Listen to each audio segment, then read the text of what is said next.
And we're back live with Recovering Out Loud. Shh, shh, shh.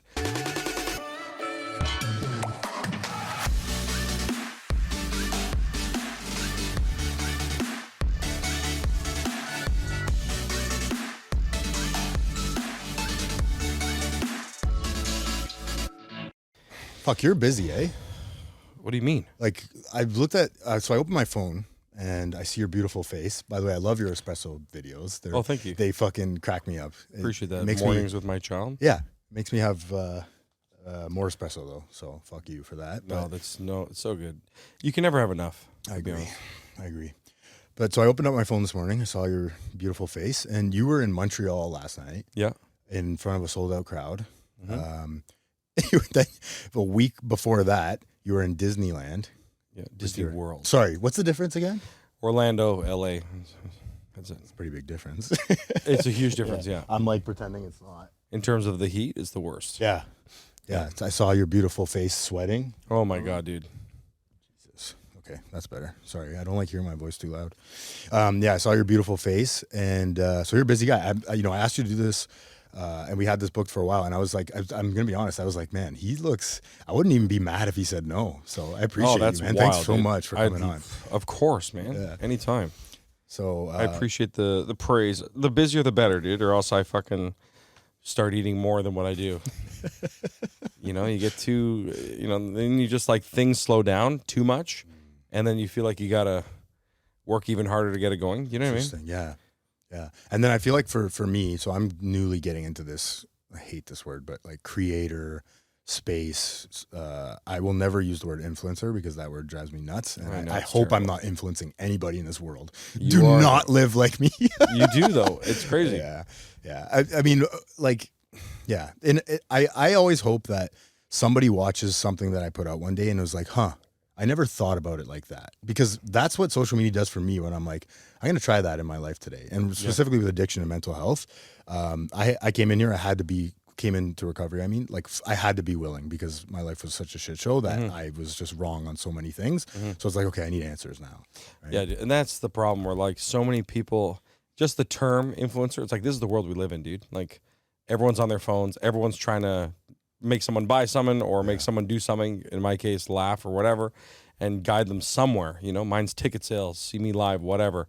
So it's kind of just like, I feel like people get just jealous when they do that. Yeah. When they're just like, oh, bro, you're an influencer, you're a fucking loser, bro. Yeah. It's like, well, it's a living for me now. Like, what do you know what I mean? Like, what do you want me to do? Not succeed? Is that the plan? Yeah. You know what I mean? Yeah. Well, no. Well, for you, it's different, bro. Like, you know what I mean? Like, you have to because it's part of your thing. But like, fuck, I could never do it. Fuck that shit, bro. I could never do it. Yeah. And then you start talking to them, and you're like, yeah, you could totally.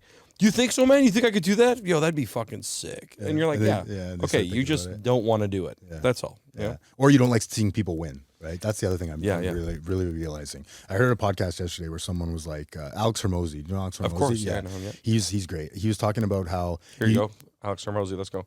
Yeah. Let me get my thighs out for Hormozy. He's like, you need to have people in your life that have bigger dreams for you than you do. Yeah. Right. And it's true. Like the people I surround myself with today are like, oh yeah, you could do that. Yeah, do it. Like you could grow the podcast. Why not? Why not you? Why not you? You could be fucking Joe Rogan. Why not? Yeah. Why not? And you know what, dude? There's so many people being Italian like us. There's so much in our culture that's very limiting in terms of being successful. There is a lot of Italians that are like, well, no, you can't be Joe Rogan. Like, that's crazy. Yeah. Like, you know what I mean? Or like, you're going to charge that much money for this? Like, that's ridiculous. Like that's way too much. Like, what are you thinking? Yeah. But then you hang out with other people who are in the space and know the game, and they're like, buddy, you should be charging 10 times more than you charge. Do you know what I mean? Yeah. And then you go back and say that to, like, let's say your dad or your mom or, fuck, God forbid, your nonna. They're like, are you out of your mind, dude? Like, that's insane. Yeah. No one's going to buy that. No, like, they just don't. You can't talk to people who don't get it. You know what I mean? Yeah. You just don't get what you're doing. Yeah. No, it's a good point. And so you're a stand-up comic. How long have you been doing it for? 12, 13, my entire 14, life. Yeah. Legit, since I was like 20. Yeah. So 34. So 13 years, 14 years. Dude, I was saying this to my wife this morning, and I truly mean this, what I'm about to say. I'm not just blowing smoke up your ass. Come on, blow me. Let's go. Smoke. Bring it. Bring my smoke. Yeah, no. we went to elementary school together. Yes, and you were the kind of guy that everybody would kind of hint, and myself especially, like you still make me laugh today, but you made us all laugh back then. And it was one of those like, man, Mark should be a stand-up comedian one day. That's wild. I don't remember anybody saying that at all. We were all thinking it. Yeah, that's insane. Yeah, I mean, I was always the funnier person in class and going to the office for it. So was there? Yeah, I know there was that. I had a lot of that too, but I don't have. I remember seeing you in there. I don't have anything to show for it though. Hey, how's it going? Good to see you, buddy. Same thing. Yeah, exactly. Yeah. We give props in the office. Yeah. Mom brings us lunch. Back to fucking back at it again. Yeah, exactly. How did you get into comedy? When did you know this? Was there a moment that you're like, I'm gonna be a fucking comedian?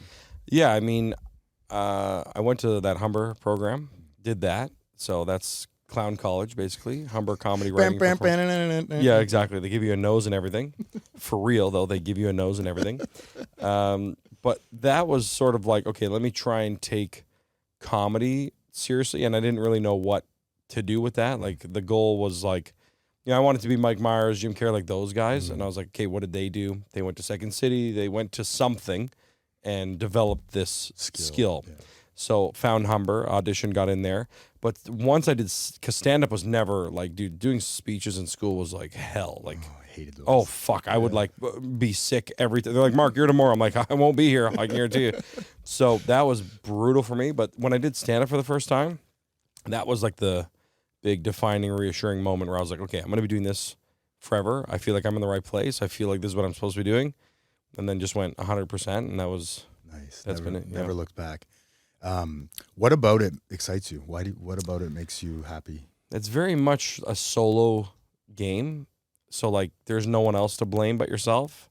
Do you know what I mean? It goes both ways. Yeah. It goes both ways. So it's kind of like if a joke didn't work, or, like, it's just you and your thoughts. So, like, if the joke doesn't work, there's a billion reasons why. Every decision you made while you were before and while on stage affects what you're going to do next and affects the outcome. And there's no, like, you can't really stand on anybody else. You can't be like, oh, well, fucking buddy showed up. They're like a fucking idiot. Like, it's because of you, bro. You can't blame anybody else, and there's, like, it's very much like working out. I'll relate that to you, not me, but, like, the work you put into it is the results you're going to get out of it and the consistency of it.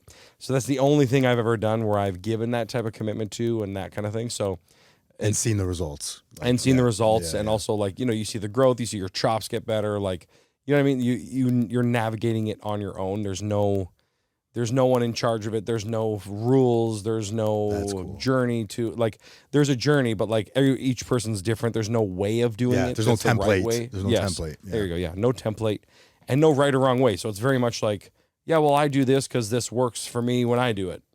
You know what I mean? I don't do one-liners because I can't fucking write them, and when I do them, they don't work, or I fucking hate it. Like, I just don't write that way, and it doesn't work out that way, and that's that. So you're going to have a different path than I will, even if we're both storyteller comics. You know what I mean? Yeah, that is cool. It's like you can kind of mold this whole, you're kind of like making a movie, honestly, every single time you go on stage, and you're presenting it, and you're like, this could either flop or land.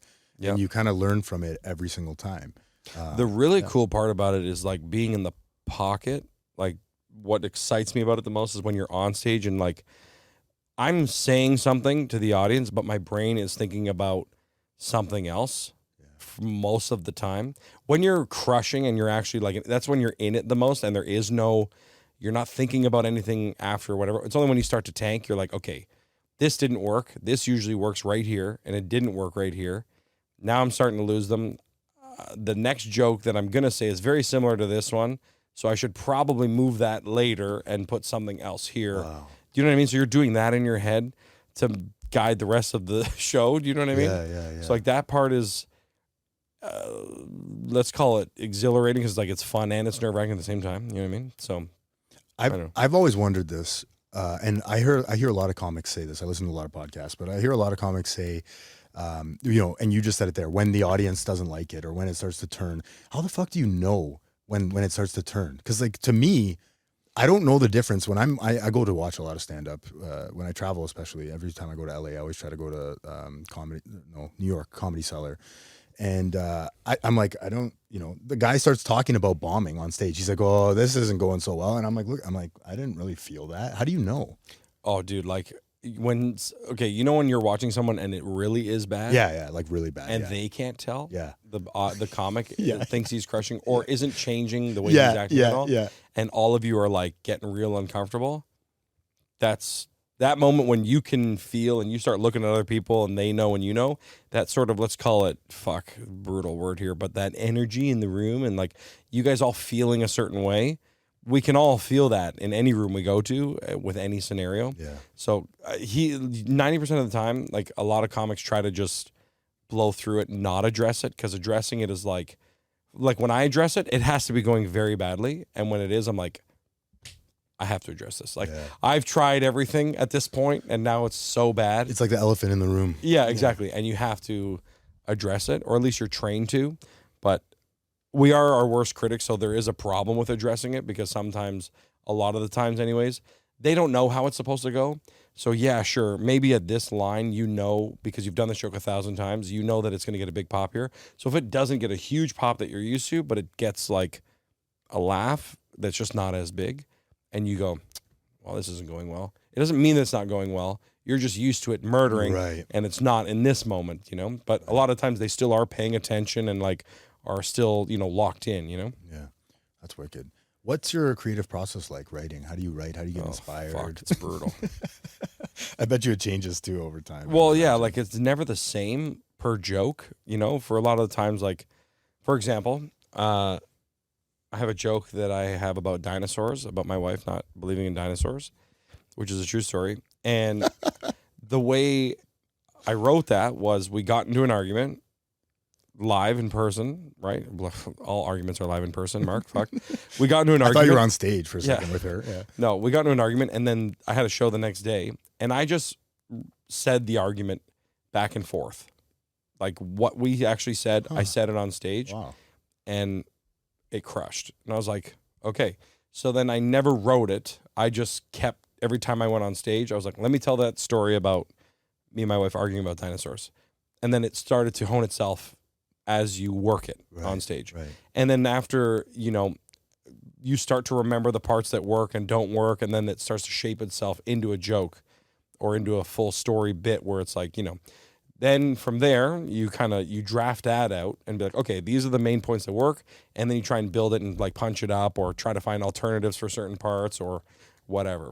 That's really cool. I've never heard that. The other side is like, I have a joke about food basics where like the whole thing was, I wrote the whole thing out and then went to go and perform it.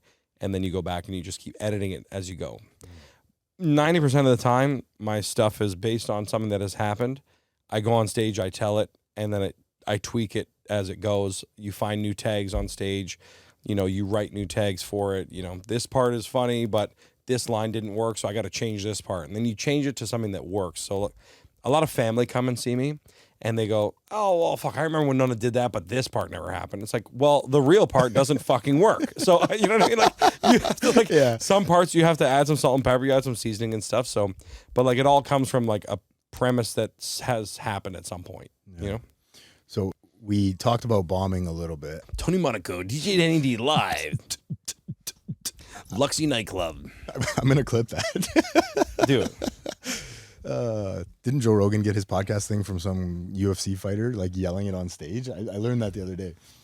Some UFC fighter in an interview said, Joe Rogan, podcast, or whatever he says. Oh, did he really? And he clipped it from that interview after the fight. I know. I didn't even know that either. I didn't know that either. Yeah. So I wanted to ask you, this is a sensitive topic, but have you ever bombed before? No, I'm kidding. So not sensitive at all. Yeah. So bombing is a part of the process, much like relapsing I just made that up right now. But how on earth does one recover from bombing? Either in the moment, does it stay in your head for a while after? How do you get over it? I mean, I feel like you get a little better with it over time. Like the bombs stick out less and less. Now it's almost like jokes bomb themselves rather than whole performances. at this point in the game for me anyways. I mean, that's not true. I've had sets this year where it's like from start to finish, it's like complete silence. And I'm like, I don't know what's going on here. And these are people who paid to see me. Yeah. Like on my tour, I had one show, dude, was like silence the entire hour and a half, opener and me. And I was like, but then the meet and greet line is 100 people deep. They're all taking photos. They're all like, this was incredible. I'm like, were we in the same room? Yeah. Like, was there a sound barrier? Yeah, dude. And I watched the footage and I was like, no, there's no laughs, like at all. I don't know what, I honestly have no idea what happened, but yeah, man, it's like you sweat more, you hate it, you hate yourself, you hate your bits, you blame your own preparation, you know, because there is a such thing as over preparing and stuff, but like, what is that? How does that, like, you don't know until it's all over and you go, oh, fuck, I was too worried about memorizing this part because, you know, like sometimes, for example, in a set list, I have this whole part about going to Italy and like the different things that I'm grateful for in Canada. When I go to Italy, I'm not really Italian. When I'm here, I feel like I'm the most Italian. Yeah, you know what I mean? Yeah. That's good. Yeah. But I finally found like a structure for it that worked. So I really wanted to remember the structure because it worked so smoothly, right? And transitioned into my other stuff. So I was like so focused on remembering that.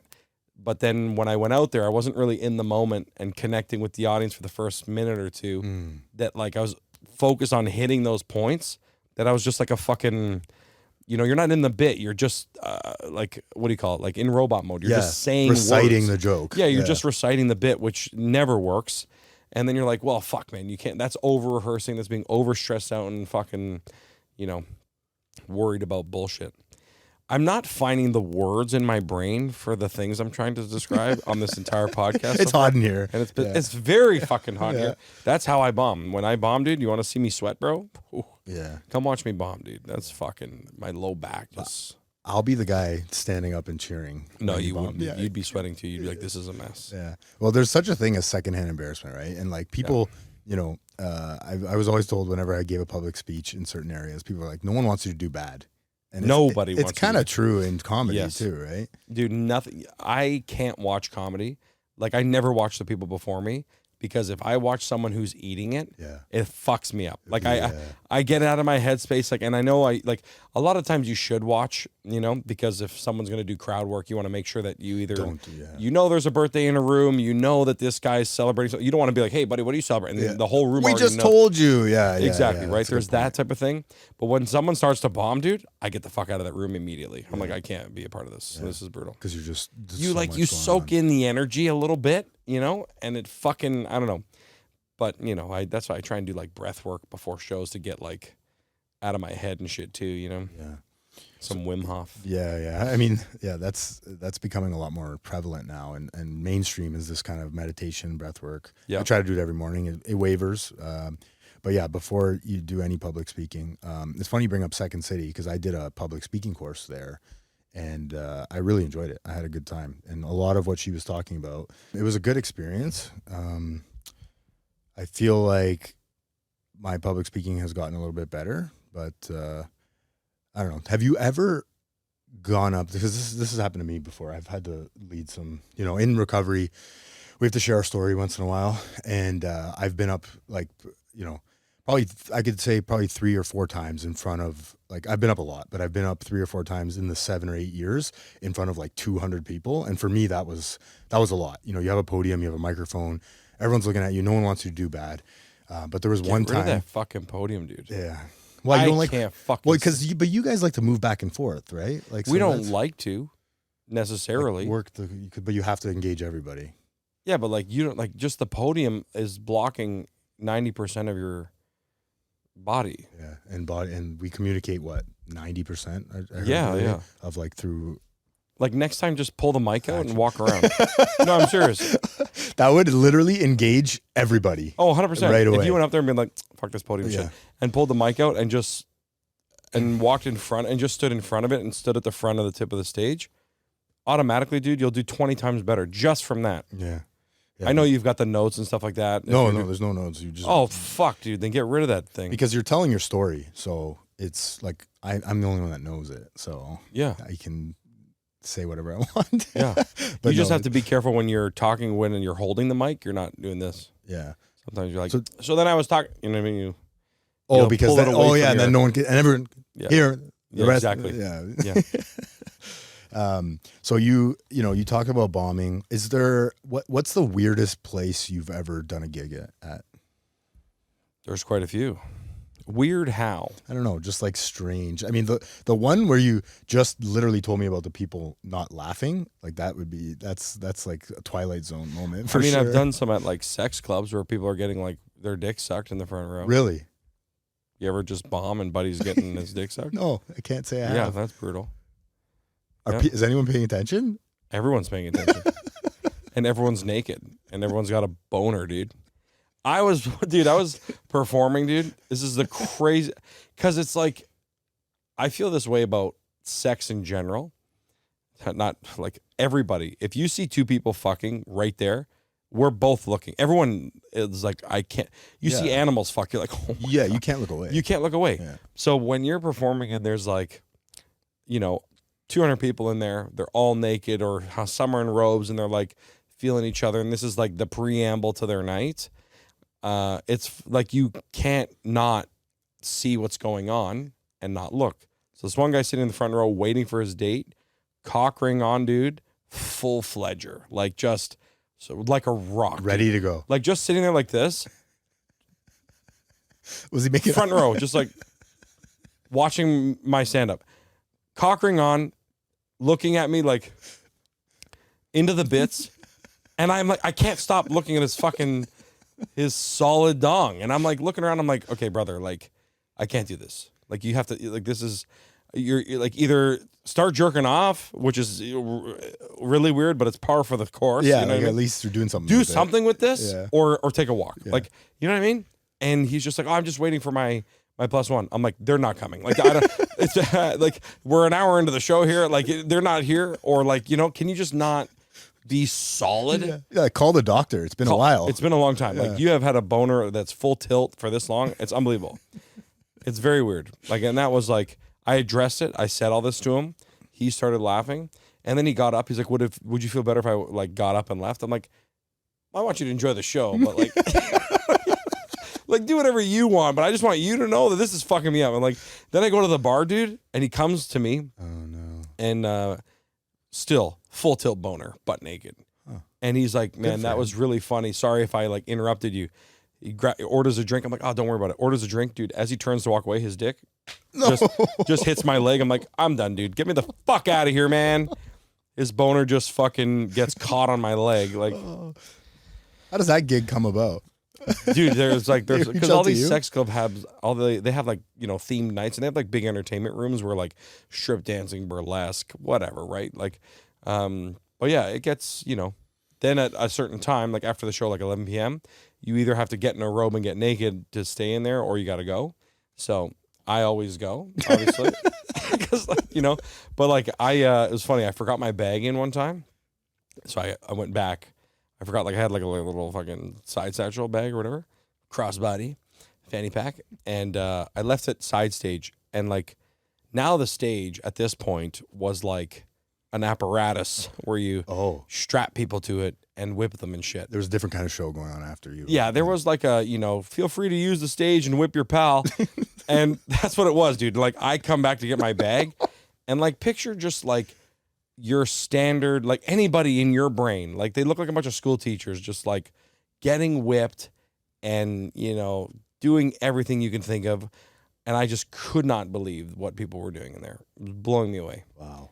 People are into some crazy stuff. Wow. And they were like, you're just not tapped into your sexual side. I'm like, yeah, for sure, dude. Yeah. Sorry, I didn't want to get pegged tonight. Yeah. That wasn't in my bingo card for today. You know what I mean? Yeah, Like, come on. And I don't think my wife and child would appreciate it. Yeah, either. I don't think my wife wants me here at all, to be honest. If I wasn't getting paid, I would not be here. You know what I mean? So it's crazy, the gigs that you end up doing. Oh, man. I mean, so mental health is a big part of stand-up, obviously. Yeah, so I hear, man. Yeah. There's there's a stigma in comedy. You've seen, we were talking about it before the show, you've seen a couple people who are now in recovery, which is good, that kind of were going through it in the throes of addiction and alcoholism. and you it's kind of a thing, right? Like you hear huge thing, a yeah. lot of people going through it, but how does like mental health, how do you deal with your mental health around comedy, traveling, being on the road a lot, being away from your family? What's that like? I sort of, dude, the short answer is I eat. I swear to God. Like, I not to make a joke about it, but like everybody deals with so many things, and everyone had like, and certain things affect people differently. What fucks me up more than anything is being on the road for long periods of time. Like, you find your threshold. Like sometimes you book a bunch of stuff and you're like, oh, this is great. I've got like 2 months ready to go. And then you're like at like a month in, you're like, buddy, I can't do this. Like I got to go back. Like you're just like, you've been on 22 different beds. You've been in 10 different hotels. Like, you know what I mean? Like it wear and tear on your body alone. The flying a bunch, you can get sick way easier. And like the last tour I did, I got bronchitis. I got walking pneumonia. I got strep throat. I fucking had a fever. Like, you know what I mean? You're like, this is in a 2-month span because you're sleeping like shit. You're on to the next, and you think you can do it. I noticed earlier on anyways that my threshold was about like 3 weeks. I was like, okay, after 3 weeks, I'm like almost sick of it. Yeah, Do you know what I mean? yeah. You're like, okay, mentally and physically, I'm drained and I need a reset. I got to go back home. I got to eat my own food that I make. And you know what I mean? Cause like you're eating late after a show, Yeah. you sleep in, maybe you go to the gym, you're on a plane, you go to the next spot, you're eating on the road, you're eating in a car. Like, especially in Canada, dude, it's really long drives where you'll wake up in Edmonton, you'll do a show, wake up the next morning, and you're driving 8 hours to fucking wherever. You do the show that night, you sleep, the next day you're driving 4 hours somewhere else. Like when you do that for even a week, you're like, okay, fuck, we got to slot a gig in here where we're here for 3 days or something, Yeah. you know what I mean? To really break it up. And the wear and tear can get a lot, which keeps you busy, but it also, you lose a little bit of like, I don't want to say reality because you're not really in touch with what's going on in your personal life, in like mainstream life. You're just like, I'm going to this town to entertain these people with the stuff that I think works. You're working on some bits, you're crafting an hour, whatever.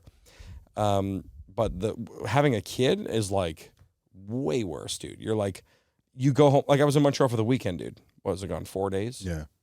I come home, I'm like, my daughter is taller. She looks like, I'm like, what the fuck? Like, you just feel like you missed out on like a growth period, right? And like, because you're so busy and you're moving a lot, the kid's schedule is so much different, which is terrible when you come home, but let me try and gather my thoughts here on like what I'm trying to say. But like, you come home, you feel like you miss stuff. The schedule is different. When you're away, you try to FaceTime call and be a part of it. But, they have nap times, they have bedtimes, they wake up at a certain time, which is completely the opposite of your clock when you're on the road. Yeah. So like, 8 o'clock, my daughter's going to bed. That's prime time, showtime. Okay, so I'm missing good nights. Okay, let me try and get good mornings. I've been up till 3 o'clock in the morning. I'm up at 10, 11 a.m. You know what I mean? I wake up, I have like half an hour, she's going in for a nap. It's like, and then when you get home, the kids, like, for example, I got home at like 1 o'clock in the morning last night.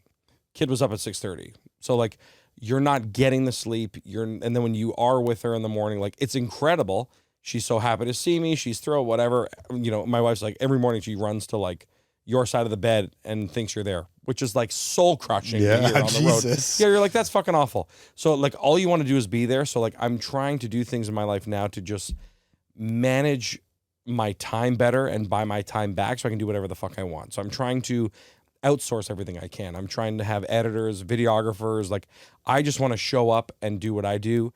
Everything else, everybody else can fucking deal with it because I don't want to deal with anybody but my child, and that's that. Yeah. You know what I mean? So like, tell me where I got to be at what time, deposit the money in my account. If I have to take half my money and give it to other people so that I can do fuck all in my backyard with my kid when she's home and available to do it, perfect, no problem. You know what I mean? Like, I don't mind losing a chunk of my money to other people if it's going to make this journey or my career run smoother, Give it up to Diddy. That's the one thing he said that made sense. He was like, outsource, man, as soon as you can, which he was like, because then you can have more oil parties, right? Like, that was this whole thing. But like, so many, I think Jay-Z said that too. It was just like, the sooner that you can get people to take on the hats that you're wearing that can just do it better than you. Like, I'm at the point, dude, where like everyone you're dealing with does this pretty well, like does other things really well. So like, why am I going to try and learn how to use lenses and cameras and spend 2 weeks with a camera trying to figure it the fuck out? Let me pay this kid who literally sleeps next to his lenses and would like bury me in any conversation with this stuff. Like, why am I bothering? Pay him his fee, have him show up. It's going to look 20 times better. It's going to run way smoother. We're going to have no headaches. You know what I mean? Yeah. So I've learned the hard way many times by hiring people who don't know what the fuck they're doing. So, you know. Yeah. That was a very long-winded answer. No, it's a good point. I mean, and I don't know if I dealt with how I deal with the mental health, but you don't, man. Sorry, I got to get the sweat Oh out. my God. Yeah, dude, look at this, Look this how water hot bottle. it is in there. This is the water bottle, just dripping sweat. I'm wearing fucking, my thighs are out. Anyways. I love it. Sorry, I don't like, dude, you binge eat. That's my biggest problem in life. I binge eat, and I do everything in excess. So I'm not a big drinker. I've tried to cut alcohol almost entirely because like if me and you were sitting here having beers, I'd be like 6 beers deep. Yeah. Because I drink it to finish it. Yeah. Do you know what I mean? Same. I eat to finish it. I don't do blow on certain drugs because if I do, we're doing it until it's done. Yeah. Do you know what I'm saying? That was me. Yeah. Yeah. Yeah, like that's the culture we come from is like, you must finish this plate of food because the war happened and it might happen again. Yeah. And if you don't eat these potatoes, you might never see a potato again. That's my no-no, you know? Yeah. Or the kids across the world don't get it. So, you know, Right. you should be grateful that you have it. Right. Yeah. So that's where, you know, after shows, dude, it's fucked. Like I eat enough for a lot of people. Yeah. So, you know. What's your go-to? I love diners, dude. They're the fucking best. Like greasy spoons. Greasy spoon diners, dude, where a lady's triceps are taking your order. Like this, the swinging fucking triceps. Yeah. Bertha. Yeah. Fucking Betty Lou Ann Sue. Like, she's got a shorter haircut than me and shit. Like, I love that. Her triceps swinging. Her hands feel like fucking Basel. Like, you know, this is the shit I like. Because you can get anything you want, bro. Like, I love fucking breakfast at night. You know what I mean? Yeah. So, like, I'm basically just having construction plate. I love I fuck with the construction plate all the time. Yeah. Give me the lumberjack. Man, whatever you guys call it here. You know what I mean? Like, do you have any places that you love to play? Like, where the fans just kind of, you know, feel more receptive to your jokes or... Yeah. I mean, I love Alberta. Alberta's great, like in Canada. Yeah. Alberta seems to be awesome. I mean, I've been going there for a long time, so that helps. But, like, the audiences are just fucking, they're loving it, man. They're like, they're there to fucking laugh and they get it. They are a very conservative province. Yeah, it's pretty blue over there. Yeah. It's very blue. But where if you take a place like Ottawa, that's very red, liberal, let's say. Yeah. I can tailor my bits to really... Anyone can be more racist, you know what I mean? Or like more stereotypically this or that, or push these buttons or play more conservative. We can all do that. It's harder to play more left, I'd say, which is, let's call it cleaner. But I've been doing corporate clean comedy for fucking since I started. So, but you just find that the audience member is more nervous to laugh at stuff because of how they will be perceived if they will get in trouble. Oh, they're there with their government staff party and they're always like they always feel like they have to hide their laughs, which is the complete opposite of what a liberal is, which makes me like my brain baffle. But in Alberta, they're just like, yeah, sure, they want you to go this way. But regardless, they're just open for like, yeah, man, let's fucking do it tonight. You know what I mean? Yeah. Regardless of what you say. So if you drop a little bit of this or that, they love it. They eat it up. Now, I try not to do that. I do my shit the same everywhere. But, you know, you play to your audience and fuck. Alberta's just ready to go, man. Yeah. Yeah. It seems like that, you know, they just want to have a good time, right? Yeah. They know what they came for. Yeah. Because when I go to a comedy show, I want to laugh, right? I like dark jokes, right? And some people don't want to laugh. Why? They come to comedy clubs.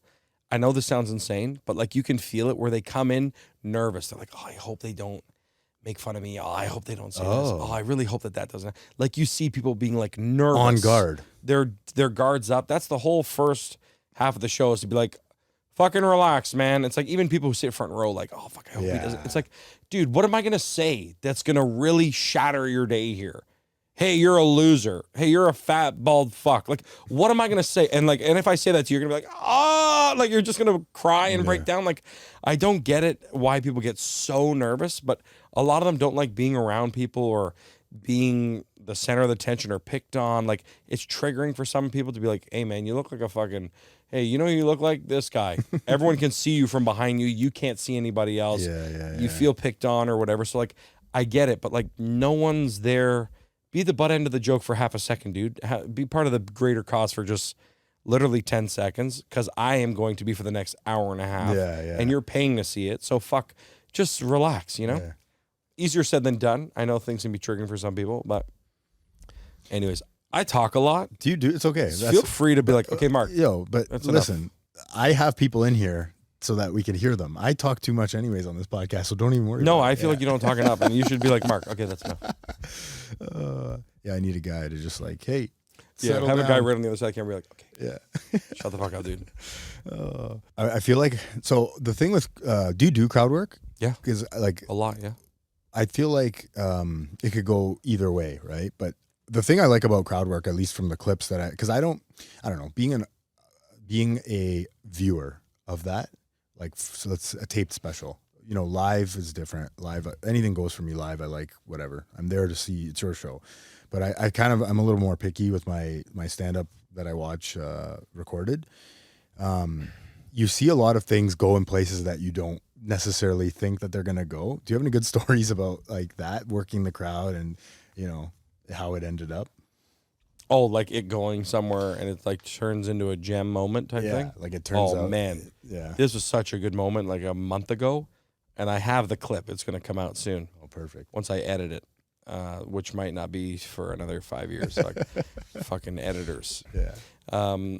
So this girl was in the front row.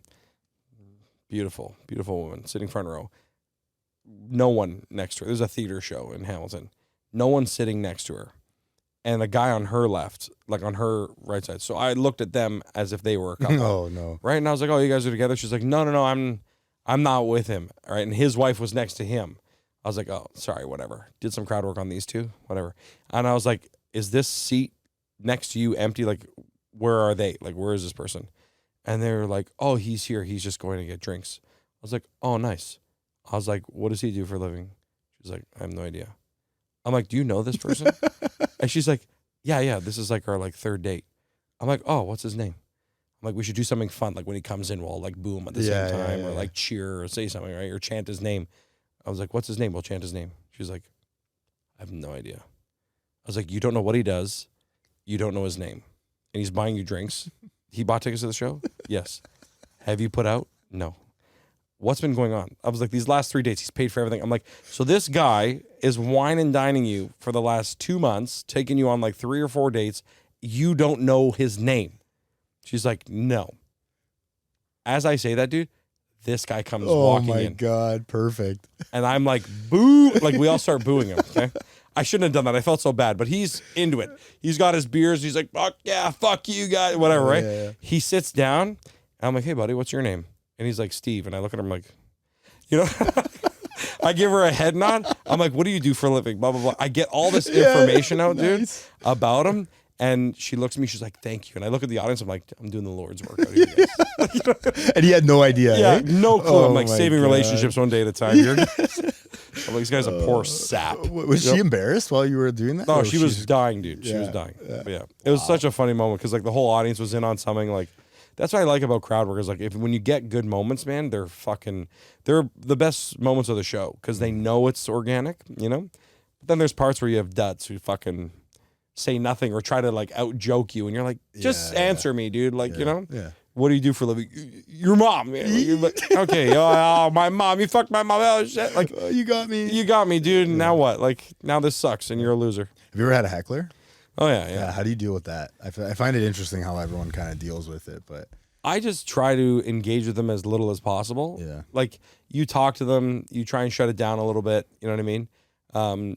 Give them their 2 seconds of fame, you know, and then try and flip it and make it funny somehow. I don't try to go like roast for a roast because I'm not the best roast comic unless I'm angry. And when I get angry and I'm like going at you, it's hard for me to like revert back to like my usual self on stage. You know what I mean? Yeah. And I feel like it takes away from the rest of the show. And I hate when people come and we get side railed by this bullshit for like 10 minutes. But that being said, I've been like out roasted to death. Oh, dude. really? Oh, this one lady, dude, she was hammered in Kingston. Bro, she roasted me so bad where I started laughing, being like, you're on fire. Like, you're killing Come me. up here. Yeah. Yeah, like she was, and I was hosting the show. So like I got on stage and she was standing up, chirping how I was looking. And I was like, buddy, the show hasn't even fucking started yet, whatever. And the crowd is dying. Because like, my God. she said something about like I look like Patrick from SpongeBob, like something like this. And I started laughing. I start chirping her. They're laughing. I'm like, okay, I won. We're good. She does it again. I can't even remember. I have it recorded somewhere. But we go back and forth a few lines, and then she gives me like fucking 3 or 4 in a row. Just darts. Like every one of them crushed. The audience is like hyperventilating. Yeah. And I'm just standing there. I'm like, okay, you win. Like I lost. Like this is fucked. You are unbelievable. Like, you know? And I made them start the show over again. Like I was like, I'm going to get off stage. We're going to play music. Wow. Again. Like I'm getting on stage and I'm coming back on and we're starting the show again. Like I can't. I'll die like this. You know what I mean? Maybe she was a comic. You No, never dude. know. She was just like your standard. It was a construction company's, concrete construction company's Christmas party that was in the audience. And she was like, you know, the broad who smoked fucking 40 packs a day. Oh, yeah. Yeah, she was like, yeah, just like you're fucking, you know, she's like, I bet you have gout. Like, you know what I mean? Like, this type How of do you come back with that? Yeah, and I'm like, I don't. Yeah, sure. You got a sleep apnea machine in the hotel? Like, you're like, oh, fuck, dude. Like, and like, she just sounds hilarious. And like, she's the fucking ball buster in the office. Oh, yeah. Who deals with guys that look like me all day. She's already got a one-up on you. Yeah, she's got 40 years of credibility. experience, yeah. She's got credibility around the office. Yeah, VIP ball buster, buddy. Oh, Yeah. my God. Where do you see your future going, Mark? Like, what do you want to do? What's next for you? I don't know, Dad. Like, fuck. What's your 5-year plan? I love you. You're gonna make money doing what? Yeah, sorry. What's this? What's the whole thing here? You're charging how much? Yeah. What's next for you? I mean, my goal is to get out of this couch as soon as possible because I'm sweating. I'm sorry about that. No, I'm joking. I'm hoping the goal for stand-up, I'd love to, you know, be selling out theaters across North America. That'd be great. I only want to do one stadium, and that's fucking ours. You know what I mean? I'd love to do Air Canada Center. That's what I call it still. Yeah. Scotiabank. Yeah, I'd like to do Scotiabank one day. Yeah, ACC. It's way better. Yeah, even Rogers Center, like, you know, no comedian has done that. I know it's completely unnecessary and not ideal for comedy, but I'd like Why, to just... the acoustics are all fucked up? Or what? I guess. Yeah. Well, it's also like you're watching the screen the whole time. You know what I mean? Like, have you been to any comedy shows at the Scotiabank? Yeah, Dane Cook a long time ago. Yeah, like you watch the screen the whole time, or were you Yeah, close no, enough, I watched the screen. Yeah, like I saw Sebastian. I was like, I was in the lower bowl, but I was watching the screen the whole time. Like, yeah, he's funny. When you're that physical and your face, like you got to be pretty close. So I feel like theaters is as big as it can get without feeling too distant. And some theaters that are in like the, you know, 6,000-7,000 range, it still feels like when you're in the back on the balcony, like you're like, I can't believe they don't have a screen here. Like this is, you know, they're so small and so far away. You feel really detached. Like it sucks. I would hate to buy it, like someone buy a ticket to my show and feel that disconnected. Yeah. So, but I do feel like there's a good happy medium and there's some good venues out there to be at that nice, you know, like 3,000. Sony Center, Meridian. Yeah. I mean, Meridian is fucking huge. Like, is it? Yeah. And I love Meridian Hall, but that's the show I'm talking about. Like I was in like, you know, row 30 on the balcony and I was like, I'm just like, I don't even, they're like miniature. There's no screens. I felt really out of it. You know what I mean? Yeah.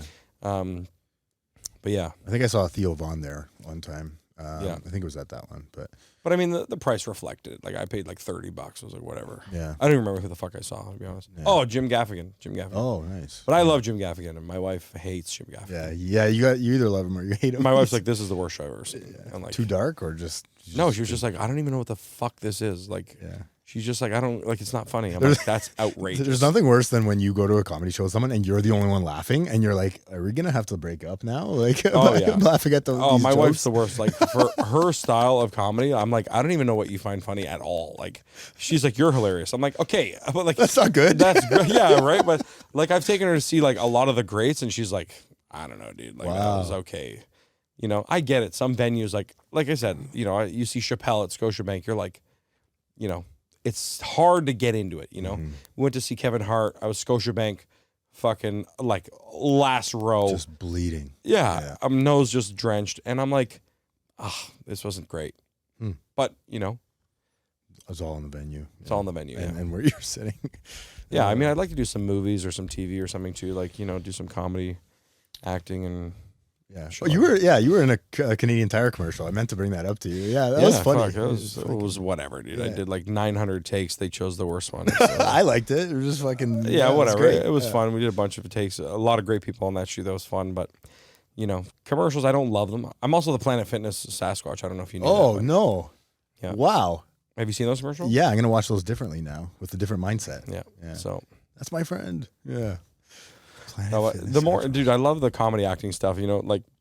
All the sketches. That's what I get to do on social media, you know, cool. Except low budget.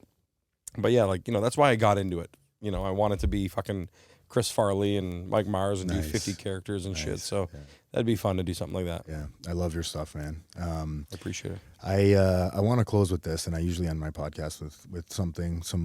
I feel like I have not talked about mental health at all, like, and how I deal with it, which is like you complained a lot. No, I'm kidding. Yeah, exactly. That's all I do, dude. I rant, I complain. You know what's funny? My wife would say this. My wife would say, Mark deals with mental health by calling people during the day and saying the same story to 40 people. That's good. That's helpful. That works, man. Does it work? Yeah. There's science there. Yeah. I do find that it works, and you get different perspectives. Yes. It's kind of what I do with jokes. Like I'll call like 4 different comics to run the same bit by them, but they're all very different. So I'm getting a wide range of, you know. Yeah. I mean, in recovery, it's the same thing. So every time I relapsed, it was always because I had a great idea that I didn't bounce off anybody, right? And I always make this joke, but when I have good ideas, like, and when I mean good idea, I mean about specifically like, I'm feeling this way and I want to fix it and I know what's going to work, right? That alcohol, that Band-Aid, that quick solution. And then immediately, you might have heard this or might not have heard this. This is common across all of us. Immediately, it's like you just 100% forget about all the bad times. Like it just escapes your memory all of a sudden. Right. And you just remember that one fucking quick moment that you had where you're like, that was fun. Yeah, let's do it. That was fun. Luckily, I'm further away from that now, but it's because I talk to people and I call. So I always make the joke that whenever I have this idea of, and I'm like, nope, it's good. I'm going to do it. I'm going to start taking ADHD medication again. That was one for me. I'm going to get on steroids. That was another one for me. And it's just like, it's a seemingly small thing that kind of grows into this, you know, smoking meth again, right? Eventually, right? So eventually, you're like, I'll get there. It's coming. It's coming. Yeah. So just quickly, the analogy that I like to give is like, it's like me performing to an audience of myself. And I'm just like, this is my idea. And everyone's like, yeah, do it, man. That's great. Right. Like, it's not a good way to live. No, I hear you. I'm trying to think of the things that I actually do to cope with stuff. Blasting music at an uncomfortable level in my car is definitely one. I love long drives. Like everyone's like, oh, I can't believe it. I'm like, I want to drive, and I would prefer if you weren't in the car. You know what I mean? Like, because all like when I'm people are like, oh, you want a hotel for the gig? I'm like, no, it's like a 4-hour drive back home at like midnight. I would love that. Really? Oh fuck, dude. And I'm like, have the volume maxed out and just have music going. I'll bawl my eyes out sometimes. Like, you know, you go through your head quite a bit. That's great.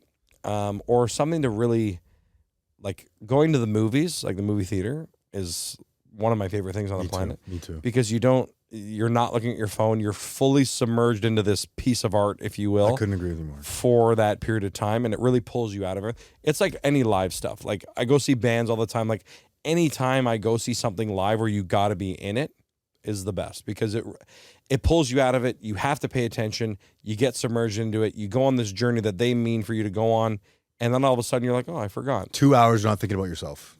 Yep. Yeah. And you know what's funny? one of the best. I have to sit up because this is fucking embarrassing. I mean, Fuck. By the end of it, my chin's eating my neck. But this conversation, one of the best messages I've ever gotten in my life.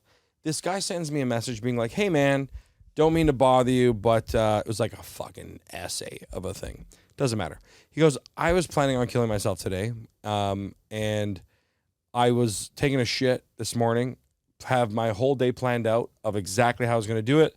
I had letters pre-written and ready to go, but on the toilet, I got doom scrolling on your page and laughed at like a bunch of videos, and I totally forgot to go and kill myself." And I was like, "All right, that's sick." And he was like, "Yeah." He's like, I like, my plan was to get up and go to like Home Depot and buy stuff. You know what I mean? He's like, I was going to go and like execute this plan that I had.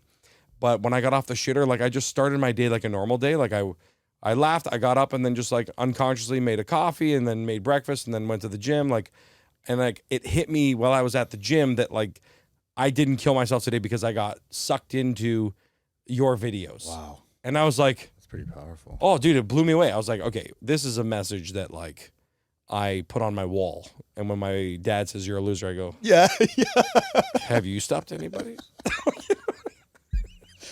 No, but like, Have know what I you mean? prevented suicide today? Yeah, you have never. So you probably encouraged it by a few people at your work, that think you suck. But no, but I've gotten quite a few messages like that. Not that detailed. Yeah. Quite a few people being like, "Hey, I've been in a dark place. Your videos help me out." That's amazing. Whatever, So that's half the reason why I do what I do. And those moments when things are in a dark place or whatever, you're like, okay, A, I'm grateful that I do what I like to do in the first place.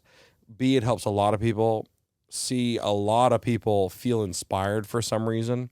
And that sounds like the most egotistical thing I've ever said. But like, I stumbled in on a conversation at STL, actually, our old high school. Yeah.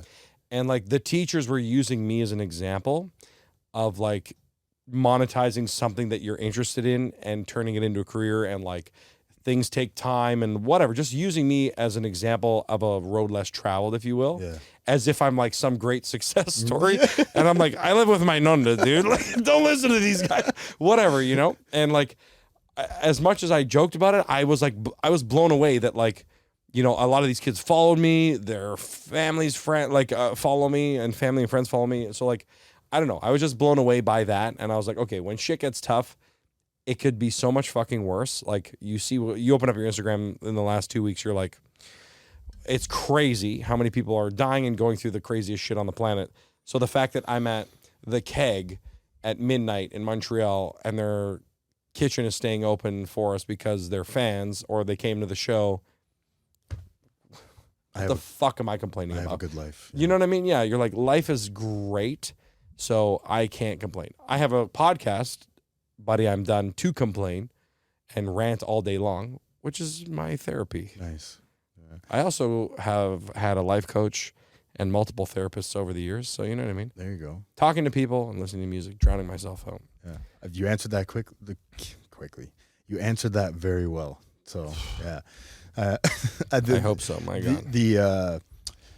I'm being honest when I say like, I don't laugh out loud a lot at Instagram videos, but whenever I watch yours, especially the no stuff, because it's so relatable. I think a lot of comedy is like, can the audience relate to what I'm saying? For sure. Do they? Yeah, me too. Like, and dude, that's me too. That's hilarious. But that's all of it. Like, there's a stupid movie. I can't believe I'm going to reference this. There's a movie called August Rush. Have you seen that? No? Is it August Rush? Gold? I think it's called August Rush. Should I watch it? No. Yeah.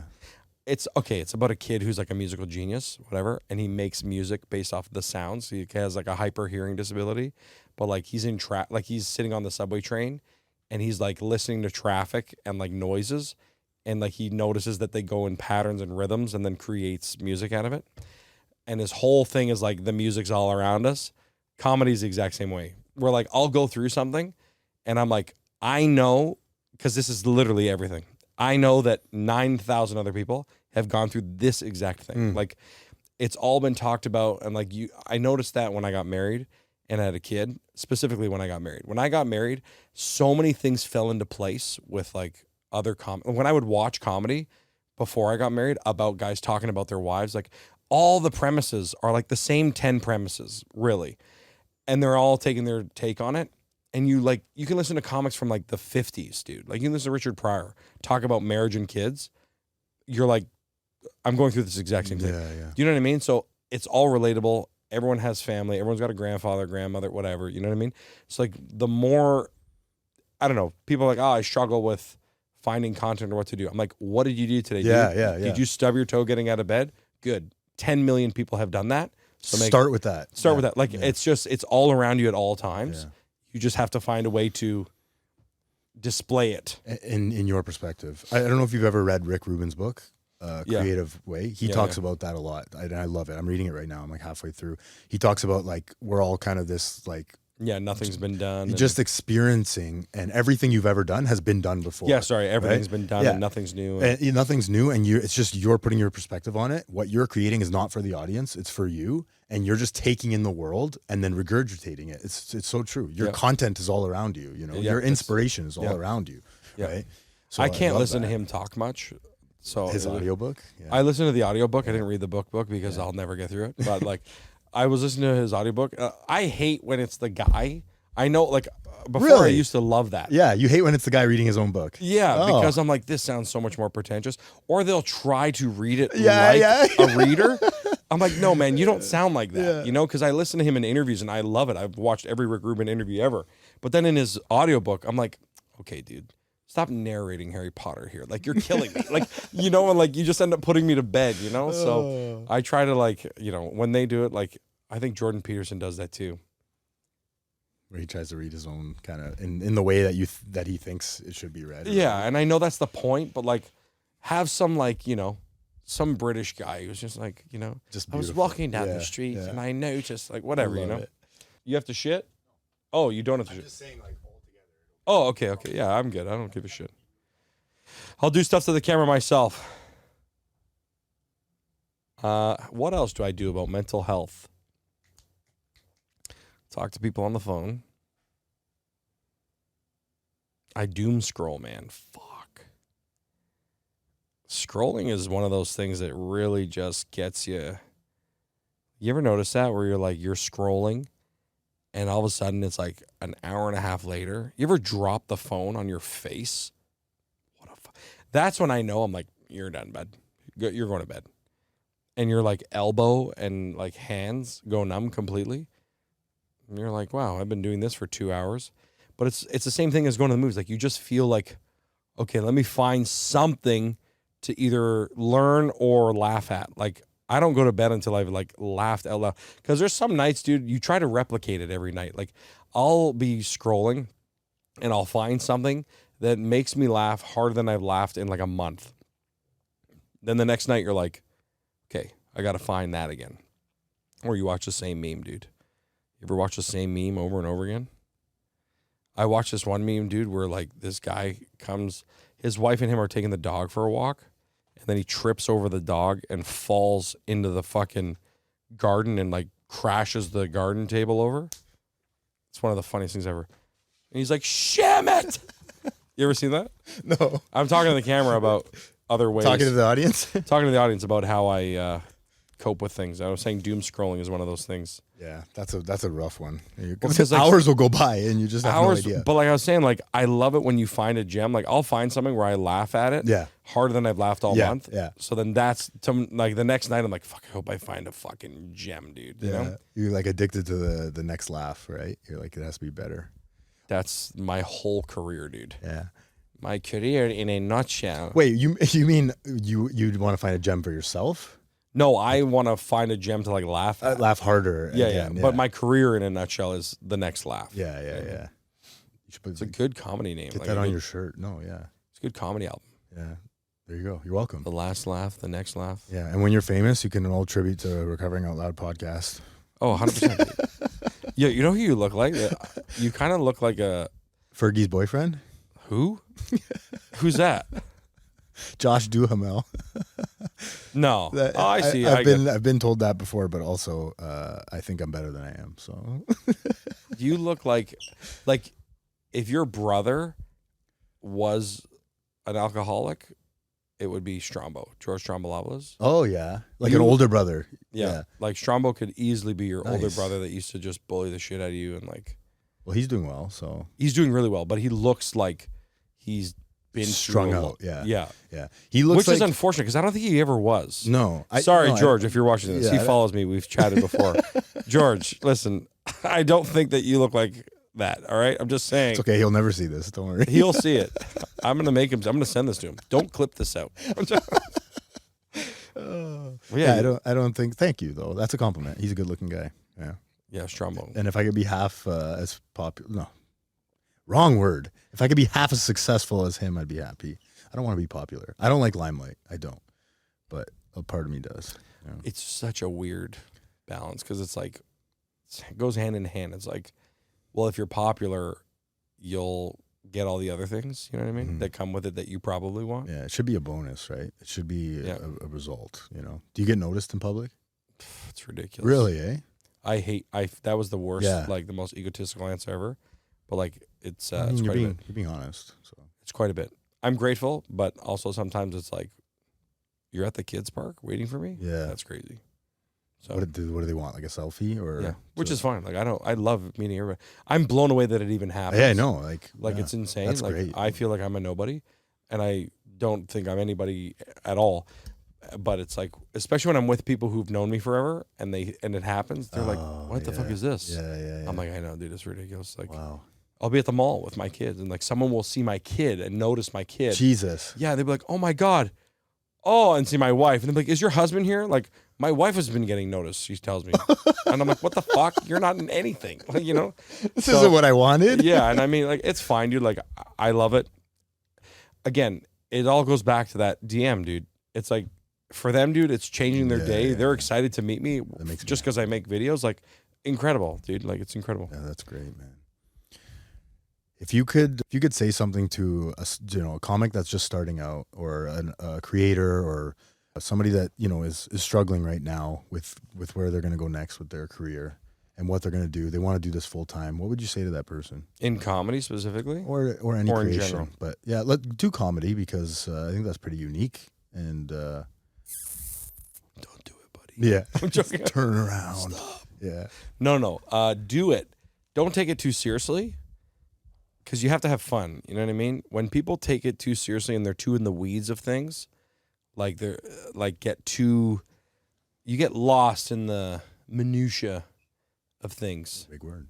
Is it? I don't even know how to spell it. Yeah, neither do I. Minutia. I'd ask ChatGPT. Dr. Minutia. Anyways, so you just I know just have fun and don't take it too seriously sounds like it sounds like a fucking Robin Williams book cover. But do that, because if the audience is coming to see you and have fun, if you're not having fun, how are they supposed to have fun? If you take things too seriously, you won't progress. You know what I mean? Like, you got to let the haters roll off your back. If you have a bad set, it's got to roll off your back. You have to do the next one. Like, you just can't, you're a comedian. Everything's a joke. That's the problem that we face with regular people, let's call it. Non-coms, that's what we call it. Non-coms? That's great. Yeah. Oh, I've never heard that. Yeah, non-coms. The problem is we find the joke everywhere, and we're like, that's a muscle you work at all the time. It's like, let's find the funny everywhere.